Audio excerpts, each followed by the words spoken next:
इधर देखो, अब शांत हो जाओ। ऊष्माक्षेपी अपक्रिया और ऊष्माशोषी अपक्रिया ये एक दूसरे के विपरीत हैं, ठीक है, एक दूसरे के उल्टे हैं ये। तो ऊष्माक्षेपी अपक्रिया यानी एक्सोथर्मिक रिएक्शन वह रासायनिक अपक्रिया जिसमें अपक्रिया के फलस्वरूप, वह रासायनिक अपक्रिया, सभी अपक्रियाएं कैसी हैं, रासायनिक ही हैं, तो वह रासायनिक अपक्रिया जिसमें अपक्रिया के फलस्वरूप ऊष्मा या ऊर्जा उत्पन्न होती है। ध्यान रखना, ऊष्मा या ऊर्जा क्या होती है, उत्पन्न होती है। तो इसका मतलब उत्पन्न का क्या हो जाएगा, नष्ट। तो वह रासायनिक अपक्रिया जिसमें अपक्रिया के फलस्वरूप ऊष्मा या ऊर्जा नष्ट होती है। तो ऊष्माक्षेपी में उत्पन्न होती है ऊष्मा, और ऊष्माशोषी में क्या होती है, हो गई याद। वह रासायनिक अपक्रिया जिसमें अपक्रिया के फलस्वरूप ऊष्मा उत्पन्न होती है या ऊर्जा उत्पन्न होती है ऊष्माक्षेपी अपक्रिया कहलाती है। वह रासायनिक अपक्रिया जिसमें अपक्रिया के फलस्वरूप ऊष्मा या ऊर्जा नष्ट होती है ऊष्माशोषी अपक्रिया कहलाती है। कोई दिक्कत हो तो बता दो, नहीं है ना, याद हो गई ऊष्माक्षेपी और ऊष्माशोषी अपक्रिया, ठीक है। ऊष्माक्षेपी अपक्रिया का ये उदाहरण लिखवाया, मेथेन और ऑक्सीजन की क्रिया कराओ। अब मेथेन को ऑक्सीजन के साथ जलाओ, मेथेन गैस है, ऑक्सीजन के संपर्क में आके जलाओगे तो CO2 बनेगा, जल बनेगा और बहुत सारी ऊर्जा उत्पन्न होगी। तो देखो प्लस का चिन्ह लगाया है ना, ये प्लस का चिन्ह लगाया, इसका मतलब ऊष्मा उत्पन्न हो गई। तो यहाँ जो माइनस का चिन्ह लगाया है ना, माइनस के 45 किलो कैलोरी, इसमें 45 किलो कैलोरी ऊष्मा क्या हो गई, नष्ट।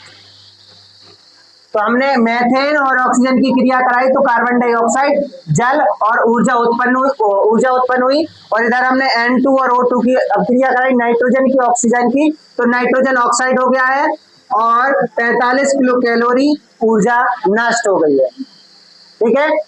समझ में आया कि नहीं, वैसे कुछ है नहीं है इसमें समझने को।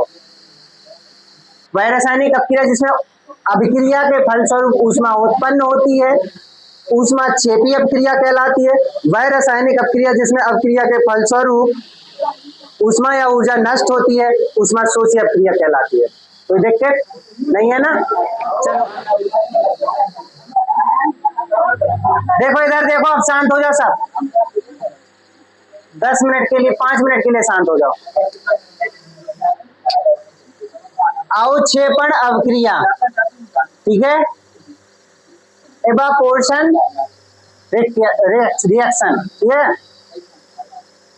वह रासायनिक अपक्रिया जिसमें क्रिया के फलस्वरूप, वह रासायनिक अपक्रिया जिसमें क्रिया के फलस्वरूप अवक्षेप उत्पन्न होता है।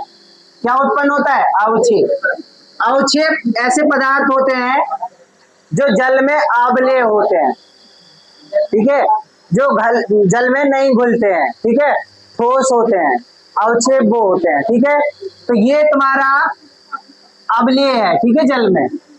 तो वह रासायनिक अपक्रिया जिसमें क्रिया के फलस्वरूप क्या उत्पन्न हो, अवक्षेप उत्पन्न हो।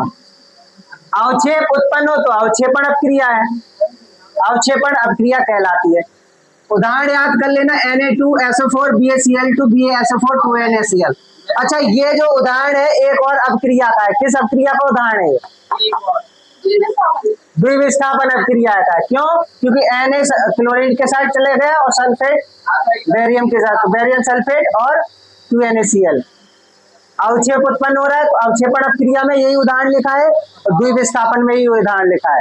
तो ये उदाहरण याद कर लेना, बस तुम्हें 2 अपक्रियाओं के लिए हो जाएगा, ठीक है। फिर ये जो अपक्रियाएं हैं उत्क्रमणीय और अनुत्क्रमणीय, ये दोनों सब जरूरी है, जरूरी ना होता तो पढ़ा ना रहे होते, गधे हो 1 नंबर के। अब की बार से नाम लेके बताएंगे कि तुम 1 नंबर के गधे हो, ठीक, बता रहे हैं। देखो ये अवक्षेपण अपक्रिया है, जो समझ में आया, अवक्षेप उत्पन्न हो, अवक्षेपण अपक्रिया है। उत्क्रमणीय और अनुत्क्रमणीय ये एक दूसरे के विपरीत हैं, उल्टे हैं।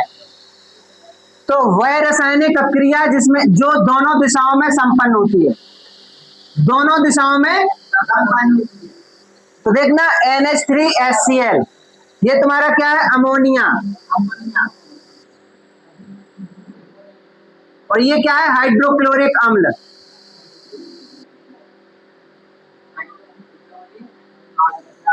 इन दोनों की अपक्रिया कराओ तो नौसादार प्राप्त होता है, नौसादर, ठीक है। और नौसादर को गर्म करो तो ये NH3 और हाइड्रोक्लोरिक अम्ल होता है। यानी कि इस तरफ से इसे बना लो, इससे फिर इसे बना लो, तो वो अपक्रियाएं कहलाती हैं उत्क्रमणीय। यानी ये क्या है, उत्पाद है, सॉरी ये अभिकारक है, ये अभिकारक है ना, अभिकारक से उत्पाद बन गया, उत्पाद से अभिकारक बन जाए, तो वो कौन सी अपक्रिया है, उत्क्रमणीय। इसकी दूसरी परिभाषा क्या बनेगी, वह रासायनिक अपक्रिया जिसमें अभिकारक उत्पाद बनाते हैं और उत्पाद अभिकारक बनाते हैं, उत्क्रमणीय अपक्रिया कहलाती है।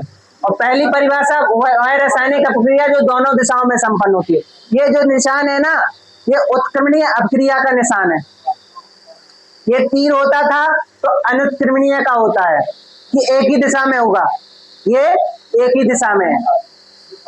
ये वाला बता रहा है कि इधर से इधर चले जाओ, इधर से इधर चले जाओ, तो ये उत्क्रमणीय का है। तो वह रासायनिक अपक्रिया जो दोनों दिशाओं में संपन्न होती है, उत्क्रमणीय अपक्रिया कहलाती है। यहाँ पे दूसरी परिभाषा वह हो जाएगी अभिकारक, वह रासायनिक अपक्रिया जिसमें अभिकारक मिलकर उत्पाद बनाते हैं, उत्पाद अभिकारक बनाते हैं, उत्क्रमणीय अपक्रिया कहलाती है, ठीक है। अभिकारक क्या बनाएंगे, उत्पाद, उत्पाद अभिकारक बनाएंगे, लिख लेना, थोड़ा ध्यान रहे। अभिकारक उत्पाद बनाएंगे, उत्पाद अभिकारक बनाएंगे, उत्क्रमणीय अपक्रिया कहलाएगी, ठीक है। वह रासायनिक अपक्रिया जो एक ही दिशा में संपन्न हो, ये एक ही दिशा में संपन्न होती है, अनुत्क्रमणीय अपक्रिया कहलाती है। इसमें अभिकारक मिलकर उत्पाद बनाते हैं, उत्पाद अभिकारक नहीं बनाते हैं। तो अभिकारक मिलकर क्या बनाएंगे, अभिकारक किसका निर्माण कर सकते हैं, उत्पाद का। उत्पाद अभिकारक का निर्माण ना करें, वो अनुत्क्रमणीय अपक्रिया कहलाती है। तो इनकी परिभाषाएं तुम लोग कई तरीके से बना सकते हो, लिख सकते हो। वह रासायनिक अपक्रिया जो दोनों दिशाओं में संपन्न होती है, उत्क्रमणीय अपक्रिया कहलाती है। वह रासायनिक अपक्रिया जिसमें अभिकारक मिलकर उत्पाद बनाते हैं, उत्पाद अभिकारक बनाते हैं, उत्क्रमणीय अपक्रिया कहलाती है। ये उदाहरण है NH3HCl अमोनिया और हाइड्रोक्लोरिक अम्ल से नौसादर बनाया गया है, ठीक है। वह रासायनिक अपक्रिया जिसमें जो एक ही दिशा में संपन्न होती है, अनुत्क्रमणीय अपक्रिया कहलाती है। इसमें क्या होता है, अभिकारक उत्पाद बनाते हैं, उत्पाद अभिकारक नहीं बनाते हैं, ये अनुत्क्रमणीय अपक्रिया कहलाती है। समझ में आई कि नहीं आई, ये अभिकारक होते हैं और ये उत्पाद होता है। चले जाओ तुम, चले तो जाओ, ये नोट हो गया।